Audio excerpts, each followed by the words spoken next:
We bought it for 45,000. So it was definitely the cheapest house we've ever bought. The refurb was around, at the time, that was still before that spike. So it was quite cheap, like in comparison to what they are right now. I think we spent about 16. And we were hoping for end value to be about 65,000, but it was 75. It was really, really good deal. We've had all our money back in less than 2 years. The rent just keeps going up in our property, and we're still on the same fixed rate.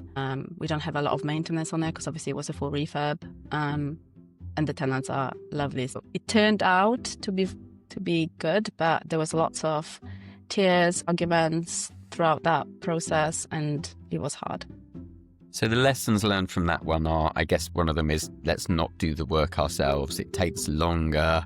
It's a false economy in terms of trying to save the money. So since then, you've kind of brought in build teams, contractors that you know and can trust, and to take on those projects.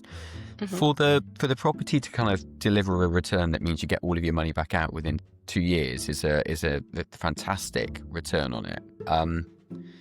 Did you, the really nosy bit, did you start out with a kind of huge pot of cash saying, well, we're going to be able to buy 20 of these things or whatever, or where did you come in with this? I feel like I should just also mention, we actually found quite of like a sweet spot with regards to the build team. So now my partner project manages it, as opposed to just purely using in a separate construction team. But he project manages the trades, but we try not to do anything ourselves and sort of spend our time on that, if that makes sense. The funding. So we sort of followed what the property course, obviously, I think most of them teach the same thing, like you can use other people's money. And to be fair, they are right. I think it's just at the beginning, you kind of think like, oh, who would give me money?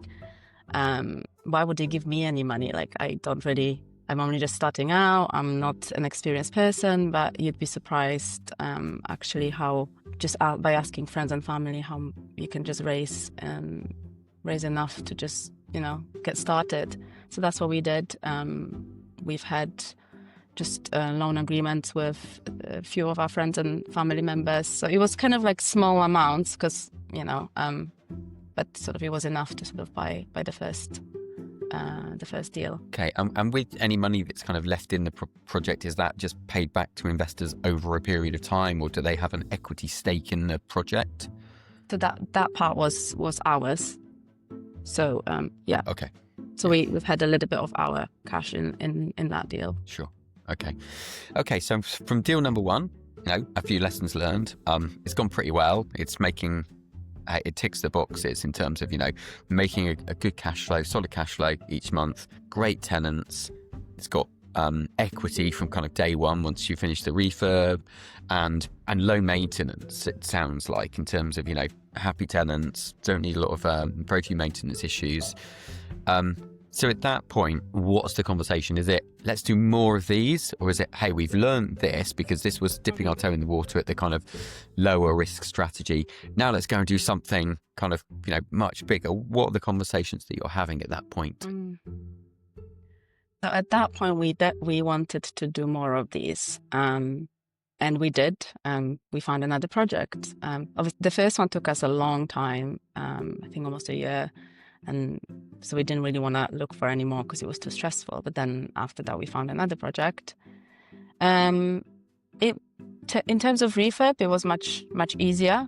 I think we've learned, again, like I think you always learn something new at different stages. So I think that one, we've applied for refinance once it was finished, and there was like a delay on fitting the carpet, I think. So the valuer came in, everything was done, everything was fine, apart from the carpets. And they downvalued us by, I think, 10 or 15K, which obviously doesn't sound like a lot, but indeed the figures that sort of in South Wales, that's quite a lot. And we were kind of like shocked by that. And we didn't know what to do. But we thought, okay, you know what, let's just fit the carpets and try again. Just the carpets, which is like the cheapest part of the renovation. And we got the value that we wanted, which is really kind of silly. With the same lender? Or? Everything was everything. It was this different lender, but the same surveyor. The same surveyor valued your Yeah, carpets even the at same person. at £15,000. Yes, which is the Okay. carpet fitter is still laughing that he's making us the most money. Yeah.